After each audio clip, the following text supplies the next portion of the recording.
Welcome back to my channel. Today I thought I'd do a hopefully brief video on items you can use to support yourself whilst healing. Now, I've been over this particular point many times in the past, previous videos, that you don't need things to, items of a nice vibration to help you if you start to learn to maintain your own vibration, irrespective of the things going on around you. However, we are human, we're not perfect, we're all learning, and especially if you become a full-time healer like myself, it can be quite challenging keeping up your energy levels for healing day in, day out, when you're doing healing one after the other for weeks at a time, months at a time, until your next holiday. So I do occasionally use them. I mostly rely on body scanning meditations like the Goenka technique I've done in an earlier video. Making sure I have good sleep, good food, good amount of sun,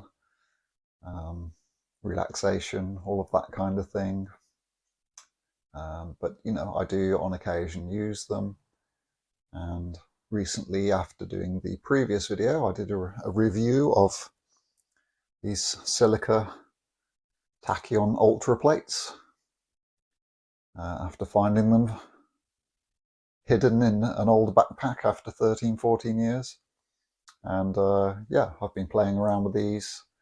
And because I do a lot of distance healing, quite often not on a video call, there's a lot of people who do like to have sessions without seeing each other on a video call. So I've been playing around with these and seeing how it's affecting my energy levels, especially when I'm tired.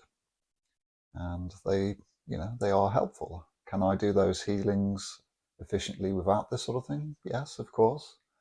But this helps me feel more energized during and after having these. So depending on where I feel I need it in my aura, so I feel more comfortable for doing healing on someone else, I might put it over my heart and or over my lower back.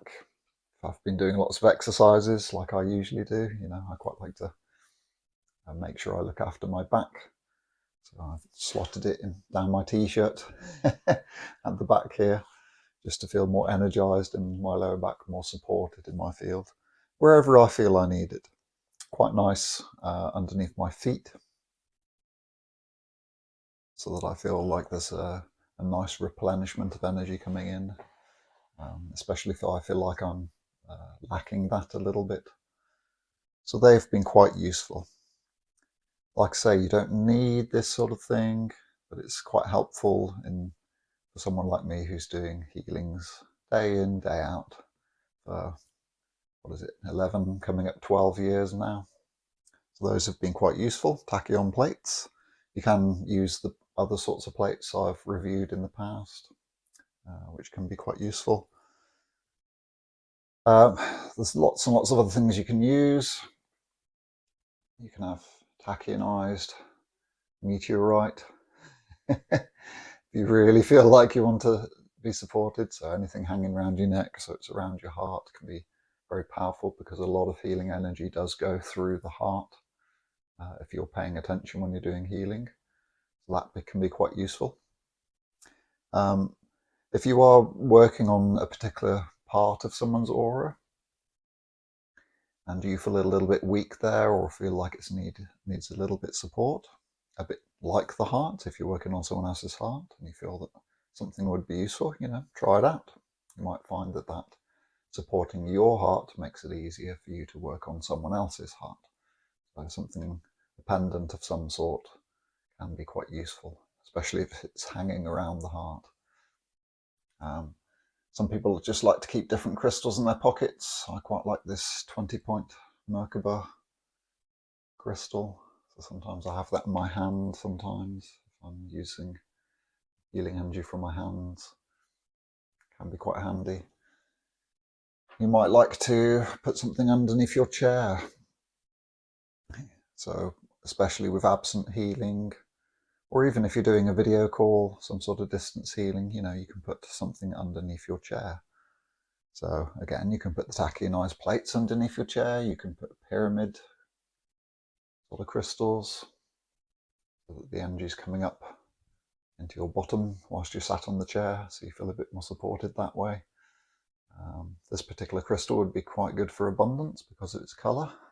It's a nice gold and yellow colour there. If you're feeling like there's a lot of entities around, or you need support astrally, feel like there's quite a lot of challenges there, then you can have something, you know, like amethyst here, which is quite well known for being quite not aggressive, but you know, darker crystals like obsidian, that kind of thing, tend to absorb darker energies, whereas this tends to transform it. Amethyst, so you know, you can use that sort of thing around you if you're feeling challenged, if you're not confident yet with your beliefs and abilities in the astral, then you might like to have some of this around. That can be quite useful. Yeah, there's a lot of different things you can use.